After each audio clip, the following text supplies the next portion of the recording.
What's up, everybody? Welcome into Shout, a Buffalo Bills football podcast. He's Ryan Talbot. I am Matt Perino. This is the Staple Show. I'm down in Orchard Park. The Bills held media day here today, Wednesday, getting ready for AFC Championship game. Bills and Chiefs, couple days away.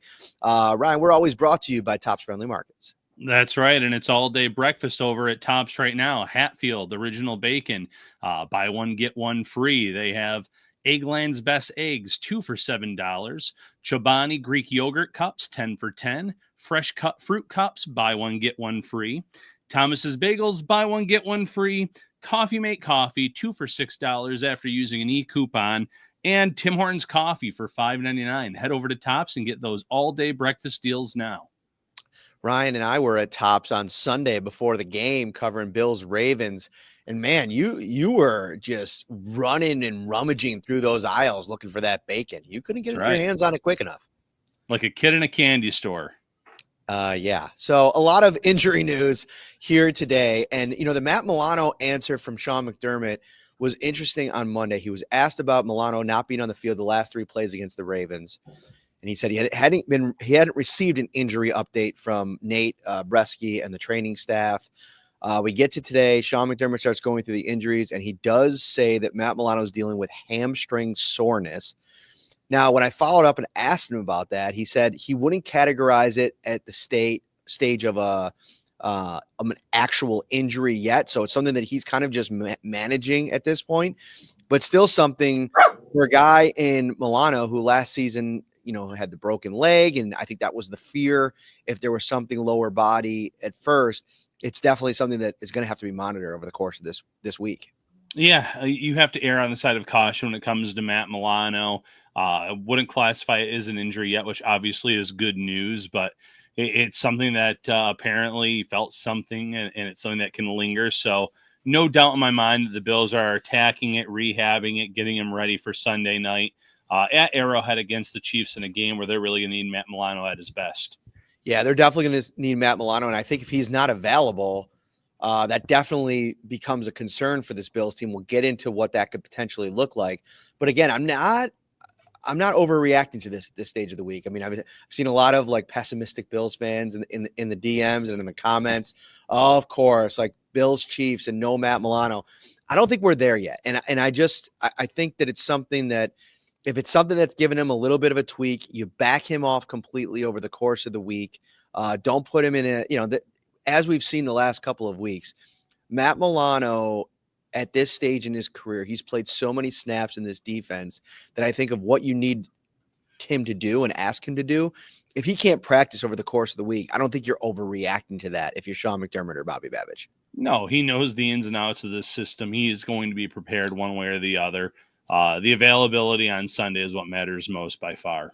The other part of this is, too, the Bills aren't in the same situation at linebacker that they were a year ago. And, you think about back to them bringing in A.J. Klein off the street where he was about to go on a vacation with his family in a Winnebago, and he had to pack himself up and head to Buffalo to play in a playoff game or down the stretch, the last couple of games, whatever it ended up being. And Milano being out is interesting because we've quickly forgotten how many Bills fans a month ago were toying with the idea of wanting Dorian Williams over Milano if he was healthy. Yeah. And so now if you're in this situation, if Milano ends up having to get dialed back or ramped back, say worst case scenario, he can't play on Sunday. I think Dorian Williams being the team's leading tackler, how much he played this season, you want Matt Milano out there. Don't get it twisted.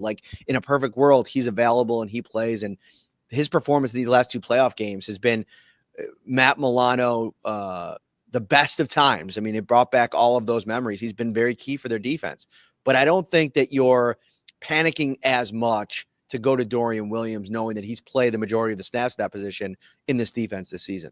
Yeah, this is not an A.J. Klein situation if they have to go to the reserves. Dorian Williams has done a great job this year. There's been a great deal of growth in his game in this season. There's still areas he needs to improve upon, obviously, but that comes with time, that comes with experience. And while we're not ruling Milano out, if you do need to split the reps up a little bit, give Dorian Williams some run, I think Bills fans would be okay and confident in his abilities on the field in that matchup.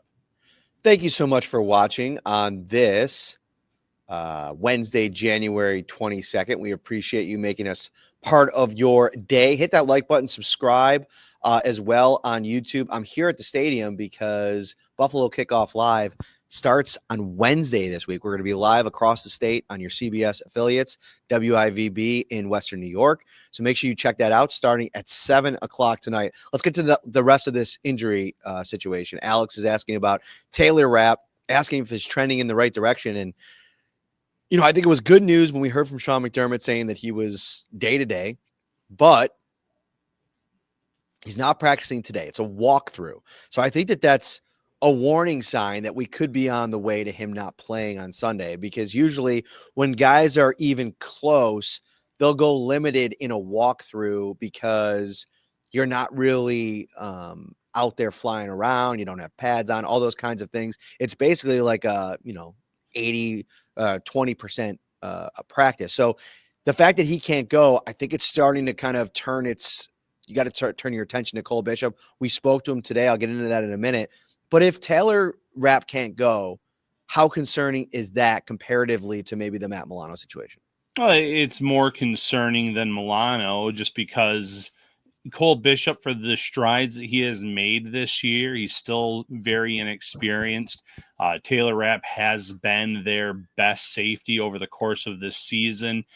He's a guy that can make plays, hard hitter in the right spot in the system. Did enough over the course of last year, at the end of the year, especially to show that he could handle taking on one of these starting jobs when the Bills decided to move on from Jordan Poyer and we had the uncertainty with Micah Hyde. But, we'll talk about Cole Bishop first, but we've had a lot of people asking about Micah Hyde, and I think he ties into this conversation as well.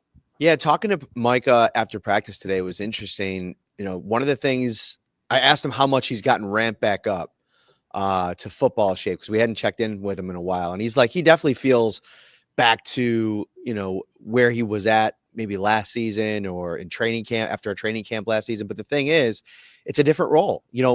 Every time Sean McDermott's asked about Micah Hyde potentially playing, he says no. I mean, the plan isn't for him to play. And Micah basically said it's taken a lot of time since he's been back to get used to this role, right? Because he's always first in line for the drills. He's always game planning to play. And now he's in a spot where it's more about getting other people up to speed and other people in a spot where they're ready to play. And that's been a bit of a flip for Micah Hyde. I don't think there's a scenario where he's going to play at this point. You have Cole Bishop, who's getting ready to play. And, Micah Hyde's basically like that player coach in the room with him. That's kind of getting him ready to play. If Rapp can't go, it's going to be Bishop. I think it'll be Cam Lewis is the first guy up, and I think probably Kareem Jackson gets the elevation. Yeah, I think that's perfect order. And, after last week's win against the Ravens, Damar Hamlin went out of his way to give Micah Hyde his flowers and talked about how much he has helped Cole Bishop in preparation for games like this, getting him ready for big moments. And there's, no safety that knows the Kansas City Chiefs better than Micah Hyde probably over the last 5-6 years. It's kind of what Josh Allen said today. They're almost like a divisional opponent at this point because you've seen him in the regular season. You've seen him in the playoffs so many times. So in terms of tendencies, nuances, getting Cole Bishop prepared, it's going to be a major asset having Micah Hyde in that room this week during the film study, getting Cole Bishop prepared. Like you said, it doesn't seem like we're going to see Hyde out on the football field again as a member of the Bills playing in a game, but his role is crucial in a matchup like this with the uncertainty around Taylor Rapp. Other injuries to monitor here. I think it's a good side. Christian Benford, who's in the concussion protocol, remains there, but he was limited in practice today, which I think is a huge update on his front. The fact that he's able to kind of go out there and go through a walkthrough, even in a limited capacity, is a good sign, because we saw Ray Davis, who was limited during the week last week in practice, ends up playing in the game, scoring the Bills' first touchdown. So that's a good sign for him. In the chat, Pops Mafia is asking about Balin Spector. He is still on injured reserve. Sean McDermott was asked about him today. They're taking it one day at a time. They have not opened up his practice window. I don't anticipate him getting added back to the mix at this point, but never say never. He remains on injured reserve. And then Dion Dawkins missed today for an illness. And I feel like there's a little bit of an illness going around. I mean, it's that time of year, flu going around. Who knows, COVID, whatever. Josh Allen sounded a little bit funny at the podium today. I think it's just kind of like maybe a little bit of a bug. I thought Micah Hyde has kind of been dealing with it as well. So it's just that kind of time of year. I feel like a bunch of guys are gonna just get these little bugs, whether it's a cold. I had one over the weekend. It's that time of year. Yeah, I mean, you kind of just said it best right there. We're talking January in Western New York. The illnesses are flying around, the cold weather. We'll see a spike in the weather a little bit this week too. So the ups and downs of the weather certainly do that to us all. Wouldn't be too alarmed about Dion Dawkins. You hope everyone, though, is feeling well by Sunday evening for that matchup against the Chiefs. As for Balin Spector, the Bills can open that 21-day window at any point in time here. It doesn't mean that he's ever going to see the field again. They don't ever actually have to activate him. And I feel like, you know what you're going to get in Balin Spector. There's going to be a few flash plays, but there's still a lot of concern about being in the right position. There's concerns about injuries. The guy gets dinged up, it feels like, all the time. So not necessarily probably high on their priority list right now, despite some, minor issues with Matt Milano and the rest of that linebacker room, though. I think they feel comfortable enough with what they have. We are going on Shout here on a Wednesday. Hit that like button, subscribe to the channel as well on YouTube. We're on our way to, I believe, 13K over on YouTube. Big time numbers. We appreciate you guys all making us a part of your Bills rotation. There's never been more options. And when you log on and check out Shout, we really appreciate it. Let's talk a little bit about Amari Cooper. Shift gears a little bit, because he hasn't talked in a few weeks, and he held court for about 6 or 7 minutes today, and I thought was very introspective. Was asked about his role in the offense, what it's been like to kind of settle into this role, and he kind of put the stop to it pretty early and said, I have absolutely no complaints about my role. He's been on teams, he said, where he's been the focal point. He's been on teams where he's gone to Pro Bowls, and, he was a 4th overall pick and wide receiver 1. And that meant bona fide targets every single week. And he said, but I haven't been here. I haven't been in an AFC championship game with a chance to go to the Super Bowl. And it feels like, he said, he's been waiting his whole life for this moment, or preparing his whole life for this moment.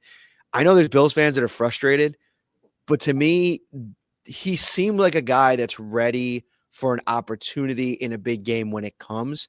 And the fact that it hasn't come over the last couple of weeks doesn't mean that he's not going to be ready for it when it does. And I think that's part of the beauty of this year's Bills offense, is that had the Bills really gone Cooper target heavy since the trade deadline and really made him a focal point of their offense, you give that a team the ability to take that away from you. And then you have to kind of learn or try to play in a way that features everybody else in the offense. And the Bills don't have to do that. Anything that they do with Amari Cooper at this point of the season is going to probably be a little bit of a surprise, because he just hasn't been a target monster over the last month. And he's an egoless player. He does, he wants to win first and foremost. He said that today. It's about winning. He's never been to this point in his career. He wants to win a Super Bowl. When his number gets called, hopefully he makes a play. He made a big play in that first matchup against the Chiefs, opening series of the game on a 3rd and long, hauling in a pass with one hand down the sideline. Had a few nice plays in that game. He might end up playing a big role in this game too, but that's the beauty of this offense. And he alluded to it. He said, when you have all these guys that do their jobs, there's only one ball to go around, essentially. And you just have to be ready for your opportunity and know that winning comes first with this team. You look at this matchup, and we're not going to get too far into the weeds here, but this seems like a great matchup for Dalton Kincaid and Dawson Knox. They might end up being the guys that get the most targets in this matchup. We know what Khalil Shakir means to this offense week in and week out. Curtis Samuel's been more involved. And, oh, by the way, this team has been running the ball down the throats against some of the best run defenses in the NFL in the playoffs. And you expect James Cook, Ray Davis, Ty Johnson to be a big focal point in this game plan too, going into this matchup. I know both sides have a lot of guys available in this game that were not available in the last one. But the Bills didn't have Spencer Brown in that last game. They didn't have Alec Anderson out there a lot playing as that jumbo O-linemen. They had a much different game plan. I still think they're going to run the ball a lot too.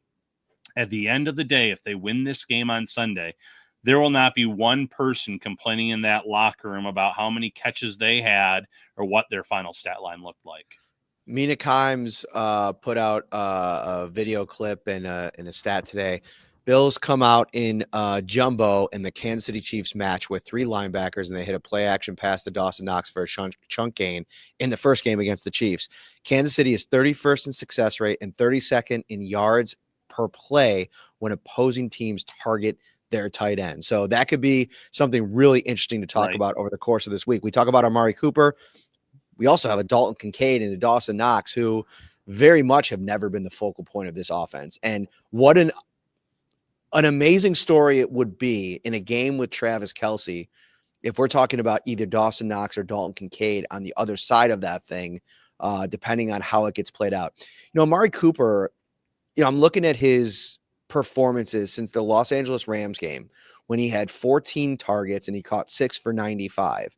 And I'm remembering that game, just covering it. I felt like he had a good game. Like I don't think back to it and be like, oh man, he dropped, or more than half of his targets ended with an incomplete pass. It just doesn't ring that way.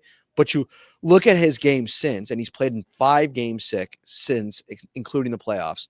No targets against Detroit, 2 targets against the Patriots, 3 against the Jets, 3 against Denver, 1 against the Ravens. He hasn't been used in a way. It's almost like you've lulled your opponents into this false sense of security. Like Amari Cooper, this guy that you gave up a 3rd-round draft pick for, has become an afterthought in your offense.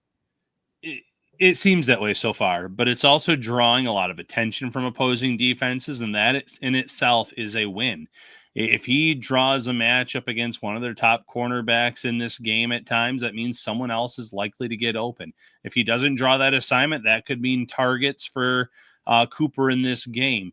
They don't have that one player you need to zero in on, or that every team must zero in on.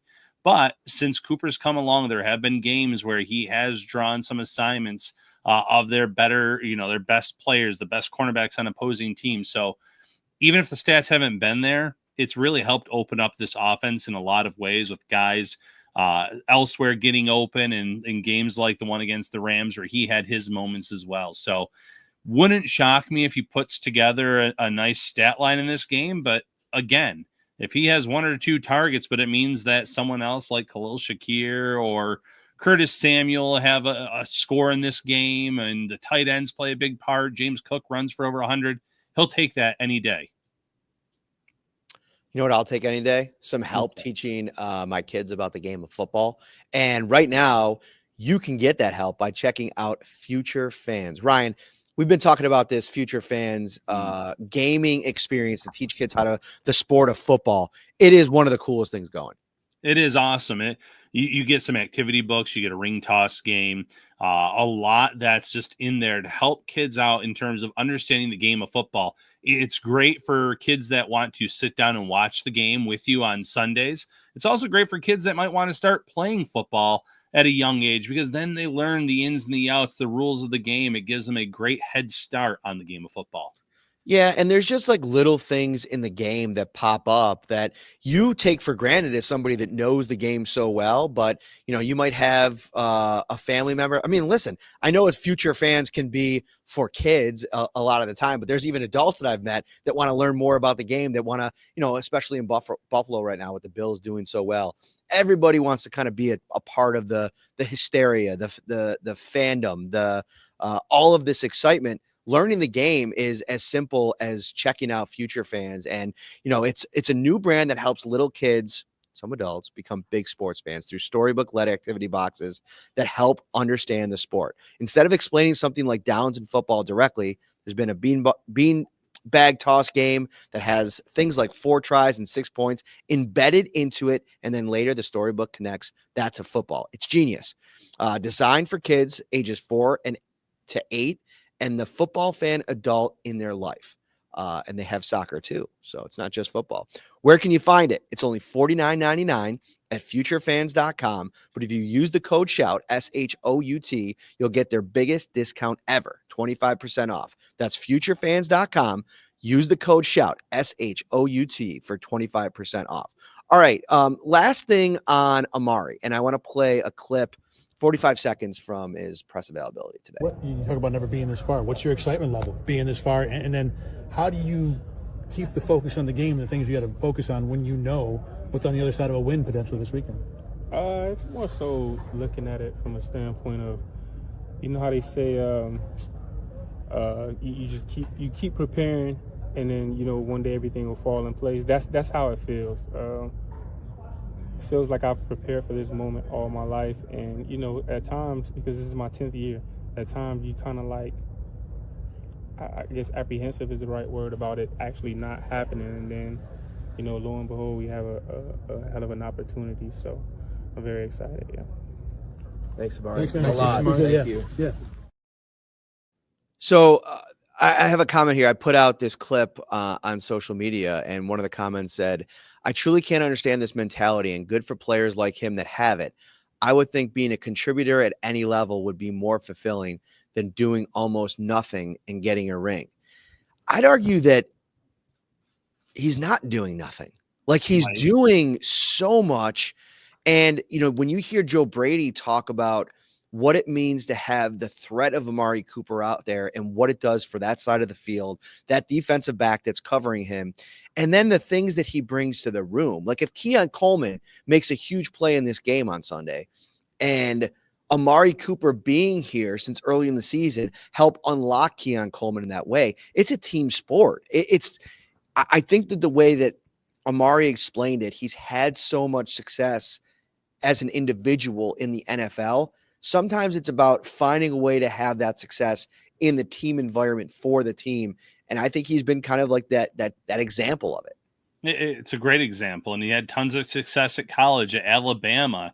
You mentioned it, number 4 overall pick in the draft. He's had Pro Bowls. He's had 1,000-yard seasons. He's had those individual accolades, but it means a lot to players if they can just win one ring in their careers. It's so difficult to do. So at this point, in this stage in his career, he's more than happy with his role, whether that means catching 4, 5, 6 passes in a game or only getting 1 or 2 targets in a game, because he knows that he's part of this unit. The sum of the parts is greater than, you know, it creates the whole in terms of together they're better than these individual players, these individual stat lines. He is part of this unit that wants to win and win it all. So I get that mentality, and you know, to compare it to someone else, I'm wrapping up a story here on something Peyton Manning said about Josh Allen and how he hopes Allen wins it all this year. He was a guy that individual accolades, multiple MVPs, unbelievable seasons, but in his first 8 years of his career, his teams were, I believe, 3-6 in the playoffs, and he never was able to get over the hump. There were people talking about whether he'd ever win it all. And then it finally came to him. It takes a long time for certain players. And, you know, for Josh Allen, this season, his stats were still outstanding, but they weren't as gaudy as previous years in some areas because of the way he's protected the ball. He's been more cautious with football. He knows that protecting the ball, especially early on in games, isn't going to lead to them making a foolish mistake, getting behind, putting the other team in the driver's seat. So even Josh Allen, you look at some of these box score stats from the first 2 playoff games, especially the one against the Ravens, wasn't flashy, wasn't, you know, playing Superman, but they won. So I think from top to bottom of this roster, they're all content with what their final stat lines look like, as long as they have more points than the other team at the end of the game. Yeah, I think there's actually something from Josh Allen today. He was asked about, how does this team take on the persona of the city? I think it was an out-of-town reporter that was here. And as he answered the question, he said, it's kind of hard to put into words, but typically when people think of Buffalo, they think of what's going on right now, the snow and the cold. And we got to be pretty tough to be in a place like this. And we feel like we've got guys in this locker room that maybe haven't gotten all the recognition that they deserve. And I kind of think this is leaning towards Amari Cooper and some of the talking points that have come up about him over the last couple of weeks coming, and again, this is just a guess. He didn't say specifically Amari, but he said coming here on their last leg, maybe of their career, and just coming here and trying to prove something to not just the world, but to themselves. And I think that's pretty cool and special in this locker room. It's such a tight-knit group. We hang so much around each other outside of the facility, and just a lot of love in this locker room and a lot of love in this city. And to me, I wonder for Amari Cooper, who has been at all of these different stops over the course of his career, how much he's been able to experience that in other places. And I could say without a doubt, this is one of the closest locker rooms I've ever seen with the Bills. And that's saying something because they've had a ton of close groups over the years. Yeah, it's funny. You see how they interact with one another on social media, how they interact in the locker room. Someone just hosted a poker night recently on social media. You saw about 8 or 10 players there all hanging out. This is not just a see you at the facility type of deal. They are spending their free time with one another as well. And like you said, many other teams did that too. But this is just such a close-knit, tight unit. It starts at training camp when you have a lot of new faces. They get to know each other at St. John Fisher with the way they live that dorm life. And it just kind of carries over every single year because of the personalities that they have in this locker room, the welcoming environment, and that's led to a lot of this success as well, in my opinion. What do you make of I've never seen the discourse about the national talking heads like it is at this moment. I mean, you see Marcellus Wiley and Ryan Clark going back and forth. I've seen some clips from Keyshawn Johnson over the last couple of weeks that are just unbelievable. Like, it's almost reaching the point where I feel like some of these dudes are saying things. They're trying to be as hyperbolic as possible because they know the more they lean into a crazy, wild statement, the more it'll kind of like take off. Yeah, take off, catch wildfire. But in the end, I feel like some of these things, you know, Keyshawn had some crazy comment last week about the Bills-Ravens game. 2 of the elite teams from the regular season, just some nonsense. And now he's coming out with the same take after the Bills basically proved him wrong. It's like, what are we doing here on the national level? I don't know. Just something I've kind of seen percolating, and it's like it gets wild, more wild every single week, it seems. It does. And the Wiley Ryan Clark thing today was really something if you followed that back and forth. And, you know, some great points raised. Some of these national talking heads, how they treat players after wins and losses, it is not the same. And that's what Wiley was pointing out today. And Keyshawn Johnson, I believe he was the one that said it would be the easiest game plan last week for the Ravens to win the game. He was the only one that said something ridiculous like that. But, you know, some of these guys, they have their jobs because of how they played in this league many, many years ago, and they should be very thankful for that because they're not providing real analysis. They're providing hot takes in an attempt, like you said, to have those social media clips take off because I guess any reaction's better than no reaction when it comes to their shows and their highlights. And in the rare cases that they might get something right, that's something they can go back to and point at. Some questions in the chat here. Want to know your dog's name? That's Honey, right? Yeah, this is Honey. I didn't even see that one in here. Oh, yeah. There you go. Robert says that I have to say Ryan's puppy looks the wisest one on the Shout podcast. I don't know if we should take that as a slight or not. Sheila brings up one of our insiders. I would be more concerned about Benford not playing than Matt Milano, only because Dorian would be fine at outside linebacker, but there's issues with our backup cornerbacks. I think that's a fair assessment. That's a great assessment. 100% agree with that assessment. And I also think that the Bills, in terms of their personnel package, this isn't a week that you would see them running base defense like you did so much against the Ravens 1 week ago. So having, you know, Dorian Williams have to slide into a starter role or a quasi starter role if Matt Milano plays but doesn't play a full workload. You feel good about that because you're most likely going to be running a lot of 2 linebacker sets. And it's been interesting to see how they've been able to adapt their personnel to their opponents in these first 2 playoff games. That feels like something we didn't see a ton in previous years.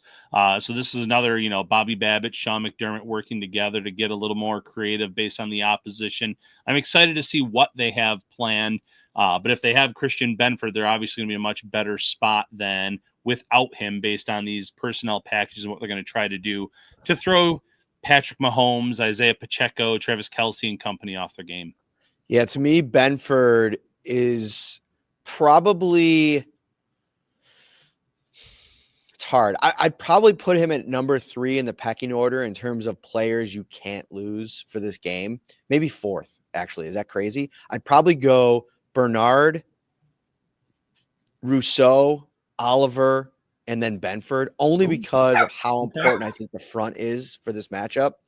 But I think they're all in the same tier. It's just how you decide to rank them. And I think without Benford, you know, we've talked a little bit about on the show, this hasn't been the same Rasul Douglas that, you know, Bills fans got to watch last year. Like the coverage ability, I don't think has been as up to the standard that he set last year. I mean, the turnovers aren't there like they were a year ago. I think not having Benford in this game would be problematic. I think if you're Sean McDermott, you're just hoping you get all of these guys back and they're all ready to go. To me, of the group, Taylor Rapp ranks the lowest for me in terms of importance. I disagree with you a little bit from the top of the show, just because I think we've seen enough from Cole Bishop. I'm intrigued to see what it would look like being safety 1 for an entire week, going into a game and getting a chance to play that role instead of having to get thrown out there midway through a game because of an injury. I have a little bit more faith in him in that spot than I think probably might be even warranted. And I think part of that is based on what I've heard from Micah Hyde and how impressed he's been with him. And mainly because he said this, every time he tells him something, he doesn't make that mistake again. And I feel like the more you add those into your pocket, like those fixes over the course of a season, the more you're able to kind of throw those out in big time moments. And of course, you're going to get up against one of the most big game ready strategy master quarterbacks in the world in Patrick Mahomes. It's not going to be an easy matchup. And, you know, you've got to take out Travis Kelce. And he talked about how tough that matchup is and why he's so good. But I kind of think of all of those, I have Rapp being out at the bottom of my list of concerns. And I'm okay with that just because of the, like you Don't said, be. Push back, Talbot. Well, here's why, though, because if he is, like you said, if he knows he's starting, it is a little bit different in terms of the preparation. I already mentioned the Micah Hyde factor, the tape preparation, the what to expect, even having him on the sideline on Sunday if something were to happen to kind of maybe talk to Bishop or kind of settle him in, ease his nerves a little bit at times. So I'm right there with you because, you listed multiple players. You mentioned Rousseau. They need an edge presence in this game, whether it's Rousseau or whether it's Von Miller. You need Ed Oliver to step up in these big moments. Once again, the D-line is going to be crucial against this, Kansas City Chiefs team, and not just in terms of containing Mahomes and getting after Mahomes. It's also stopping Pacheco, who wasn't in that first matchup, who presents his own challenges and issues. And at the linebacker position, Bernard is always in the right spot. It feels like at the right time, nose for the ball, making a play on it. So based on your rankings, there's not much pushback to give. They drafted Cole Bishop for a reason in the second round. They felt very highly about his skill set. And while he didn't play a lot early on in the year, they probably feel like at this point he is going to be ready for the moment in terms of this is the AFC Championship game, but he's had all that time now to get acclimated to the system.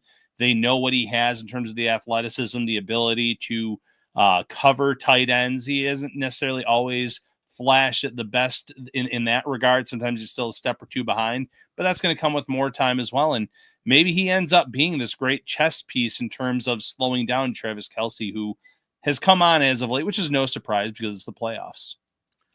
Great question from Roy Collins. And I think for the Wednesday show, we can take a little bit of a peek into the future. And I know some Bills fans will be like, watch your tongue. Do not look past the Kansas City Chiefs. We're not. But when the Bills make the Super Bowl, Roy Collins says, who would you want them to play more, the Philadelphia Eagles or the Washington Commanders? For me, I'm going to start it off. It's without a doubt the Commanders. As good as Jaden Daniels has been, I love Sean McDermott in that matchup against a rookie quarterback and coming up and getting 2 weeks to devise a game plan for him. Although I will say my brother-in-law, Frank, is a huge Commanders fan and grew up in the DC area. And his daughter, my sister's daughter, Ava, is going through a little bit of a conundrum right now because dad's a big Commanders fan. Mom's a huge Bills fan. So she doesn't know where her allegiance lies. And I feel like this will be just an anxiety-ridden week if it ends up being 2 weeks, Commanders versus Bills. So maybe I shouldn't be cheering for that. I'm not sure. But for Frank's sake, I am. I don't know. It's crazy. Well, as good as Washington was against the Lions, and if they can knock off the Eagles, it would be an impressive feat too. It is a rookie quarterback. We've talked about Sean McDermott versus rookie quarterbacks. I don't feel like the overall talent on the Commanders is necessarily as high as the individual talent level on the Philadelphia Eagles. If you're looking at, the wide receiver rooms, if you're looking at all the skill positions, defense side of the ball. So in terms of the matchup, yeah, I would lean Commanders. The cool storyline would be the Eagles in a way, because who have the Bills played in the first 3 Super Bowls that they've been in, or of the 4, the 3 teams are all NFC East teams. It's been the Giants, the Cowboys, and Washington. So they could kind of complete the 4th there with the Eagles potentially if they win this game, which would be another fascinating storyline. Could the Bills finally beat an NFC East team in a Super Bowl? And either way, it's an NFC East team. It'd just be a team they hadn't played before in the big game. I think the thing for me too that might sway me to the Eagles. I mean, I'm not a huge Dan Quinn believer necessarily yet. They've had a really good season. I think Cliff Kubiak Kingsbury has done a really good job there with the Commanders. But I think you kind of like the matchup, Sean McDermott against Nick Sirianni. I also am not a huge believer in Jalen Hurts, although to have to go through Derrick Henry, Isaiah Pacheco, and then Saquon Barkley would be a tough run of running backs for sure. But we don't have to get there because we have a little bit of a football game this Sunday to cover. As always, Ryan, we are brought to you by Tops Friendly Markets. And this Sunday, if you're hosting a party, what should they be prepared for? Ooh, Slider Sunday, Matt. They need to head over to Tops, check out all the great deals there. And what else can they get if they check out Slider Sunday, Matt? If they go check out Slider Sunday, they can enter for a chance to win tickets to the big game. And if the Bills get there, you'd love to be getting free tickets. And it starts with Slider Sunday at Tops. Have it your way with King's Hawaiian every Sunday. Opportunity to enjoy delicious sliders made your way. Now you can win big while doing it. Grab your favorite King's Hawaiian products from Tops and craft the ultimate sliders to make your Sunday even more special. Visit topsmarkets.com/Slider Sunday. And what else should they do, Ryan, before we get out of here? Oh, become a Shout Insider, Matt. 24/7 access to Matt Perino, Ryan Tubbett. We answer your questions. We give you our analysis throughout the week, updates at practice, and so much more. Also, hit like and subscribe if you are watching on YouTube. Dude, you're nailing it. You're hitting it out of the park. Shout text line is brought to you by Carrie C. Byer, attorney with the law offices of Francis M. Litro, located at 237 Main Street in Buffalo, New York. If you or someone you know is seriously injured, give them a call, 716-852-1234, or check out litrolaw.com. That'll do it. We'll see you, I think, tomorrow. I'm trying to put together a podcast for tomorrow, and then we'll obviously be back on Friday. Big show on Friday. And then it's off to Kansas City. Take care, everybody.